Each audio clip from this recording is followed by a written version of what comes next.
What is up, beautiful people of the internet? My name is Roland, this is Still Fun, and today we're gonna be talking about 5 things that I love and hate about Days Gone. So last week Days Gone has finally came out on the PC, and for a lot of gamers, including me, this was the first time we could have access to it and play it. We're going to start with the bad parts so that we can end on a high note. That being said, let's jump into it.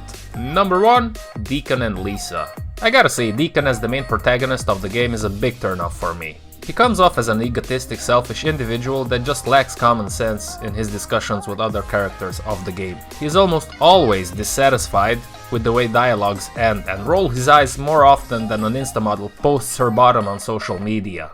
There's just nothing to like about this guy, from the way he talks to the way he looks and behaves. It's all extremely annoying, at least for me. It's hard to believe, but somehow Ben Studio managed to make a biker look like a weasel instead of him coming off as a badass man of men. The only redeemable quality he has in my eyes is the length that he will go to take care of his friend, Boozer. Now, Lisa, on the other hand, sounds like a diva that expects to have a wealthy husband so that she can do whatever the f she wants and not worry about actually working for it. Lisa always complains that she has to work, although you move her to multiple camps throughout the game. I mean, listen, I get it. She's in shock after everything that's going around and happened to her, but in a world where people either try to rob you or kill you, and there are monsters out there that are extremely eager to taste your flesh, I think that working for protection and food is not a bad idea at all. Yet somehow, she can't see this as a good thing. Up next we will talk about the performance of the game. While I think that overall, the Days Gone port is a success, and I talked about it in a different video if you want to check it out, there are some technical difficulties with this game. First off, in some of the camps the FPS dips quite substantially, while under normal circumstances, when I would ride my bike in an open area, I would get around like 120-140 FPS. When I entered Lost Lake for the first time, it dipped under 80, and the weird thing about it is that it felt much lower than 80, so the highs and the lows FPS wise are a bit too far in between in my opinion. Also, when I ride my bike, the flow of the ride is constantly interrupted by micro freezes, which completely just ruins the immersive gameplay that otherwise would be great. Next up are the pop-up menus. I don't think this is the only game that does this, but it's the first time I encounter it. So the game has nests of zombies throughout the map that you can clean up so that the area is safer and you can fast travel in between camps if that's something that you would like to do. Now the way you can eradicate nests is by setting them on fire. Once you set them on fire, a few freakers, aka zombies, will jump out and attack you. The problem is that if you have arrived at the last nest in an area and you manage to burn it, a pop-up menu will pop up saying that you've cleared the area. All good until this point, right? Well, not quite, because the pop-up menu can make its appearance right when the freakers are sprinting towards you and are like 2 meters away. So if you, for example, are waiting for them to come and you want to take them out using a melee weapon, well, you can imagine how a pop-up menu messes up your timing and just ruins the moment. I think a much better option would have been to just have an unintrusive text on the screen saying that you've cleared the area, while the gameplay would still flow and would not be interrupted. Number 4, and yes guys, I am aware that this is a small detail, but the lack of activity that you could do while you ride your bike is annoying. For example, why can't you heal yourself when you ride the bike? I get it, it's obvious you cannot put some bandages on your wounds or stuff like that, but you can still pop a pill, right? Or inject yourself with something. Also, the way you use and aim your pistol while you ride is a little bit weird. You don't actually have to aim, the game does it for you, which makes it feel a little bit not optimal if you ask me. And I think it's because it's a console port, where it would almost be impossible to control the ride and aim at the same time when you want to shoot something if you play on a controller, for example. It's a shame, I think it could have been done better, but I also realized the reality of the situation, so this is not quite a big problem, it's just more of a nitpicking. And last but not least, when it comes to the negative parts of this game, is the repetitive gameplay, guys. At one point around the 8-hour mark while playing this game, I really wanted to stop playing it because it felt repetitive and boring, if I'm being honest. Now, I am the first person to tell you that that would have been a big mistake, because once you get the better weapons, upgrade your bike and open up more areas, the game has more life to it. And it felt much better, but even so the game felt very much like Mafia 3.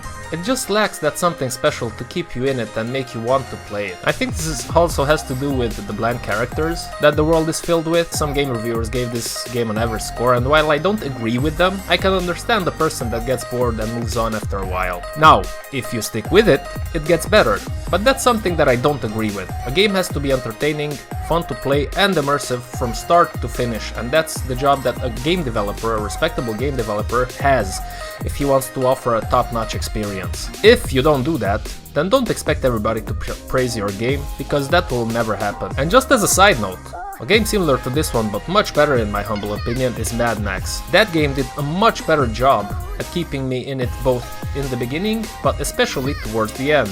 Okay, let's stop with the sour grapes and enjoy some sweet positives that this above average game has to offer. Let's start with the visuals. While Horizon Zero Dawn also had some great visuals when it came to the PC, I think that Days Gone does a much better job here, also because the port itself is much better. Which makes me happy, because maybe Sony learned from their mistakes that they did with Horizon Zero Dawn's port and applied it here. I'll be the first one to say that even with the previous performance issues that I've talked about a bit earlier, Days Gone is an infinitely better PC port, and the visuals are just fantastic. From the way Boozer's sweat flows off of his forehead to the level of details on Deacon as you ride the bike or walk with him, this game's visuals, when everything is turned on, is a 10 out of 10 for me. It looks really good, and the weather changes, as well as the day-night cycle that the game offers, makes the game that much prettier. Next up, good PC port. So often in the relatively recent history have we PC gamers suffered from poorly ported games, where the developers put in a low effort in order to just squeeze the money out of the players. And this happened with some of the most legendary games out there, such as Dark Souls, Nier Automata, Horizon Zero Dawn with all its performance issues, and Batman Arkham Knight. I personally have reached a point where if I'm thinking of trying out a game that has been ported, I always check online for information about it, because to this day I can still remember how disappointed I was when I first started up Dark Souls on my PC and I wanted to play it. There is no excuse for a bad port, guys. I have no problems in waiting to play a ported game if it means that it will perform and play very well, or at least as it did on a console. Now that being said, I'm happy to say that Days Gone is a great, not perfect, but definitely above average port. And that's all that I'm asking for when I play a ported game, you know? I don't want it to be a talking point, because if it works well, that's just the developers doing their job, you know? That's nothing to brag about, but we've reached a point where saying that a game is a good port is looked as a positive, just because of the so many low effort ports that we had until this point. Up next, we have the bike riding. The gameplay overall in Days Gone is above average, but what's the best thing about it is the bike riding. Although I've obviously played with a mouse and keyboard, the bike rides and feels extremely good. Very intuitive and fun to drive. This could have been a really bad pinpoint if the riding would have been done badly, but luckily for us, it's great. Well, at least when there are no micro freezes. Number 4, music. There's not a lot of music in Days Gone, but it's more a quality over quantity in this game. I'm talking especially when an encounter is coming. I'm instantly focused when the encounter music hits, and my senses sharpen, because I know that every wrong move can cost me, especially if a gang of freakers come out of nowhere and I'm not prepared for it. The music does a great job in preparing you and immersing you into the action that is about to take place in the next following seconds. And again, last but not least, the planning. From figuring out if you have enough gas to ride to a camp and making sure that you have enough ammo for the next big encounter, carefully planning out your steps and path as you encounter and decide to take on a swarm. The planning in Days Gone is very intriguing and an immersive part of the game for me, especially because you can't arrive in any camp and expect to be treated the same way. Depending on how much work you've done for the people in each camp, you will be able to get items and consumables. So maybe you want to replenish your ammo and get some gas, but you don't have enough money added up in the nearest camp to you. What happens? Well, you ride to the next camp that you've done more work for, but what happens if you don't have enough gas to ride there? This is just a simple example of what I'm talking about, and it adds a level of depth to the game that is, at least for me, very interesting.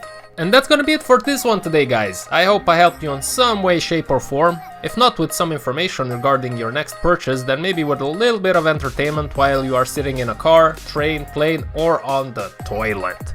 It's all good, and I hope you've enjoyed what you saw here today and you will come back for more. Guys, feedback is welcomed, engagement is encouraged, And if you want to see more from me, then consider subscribing to the channel and letting me know what other videos would you like to see from yours truly. Take care of yourselves. Until next time, stay safe, stay clean, and stay strong.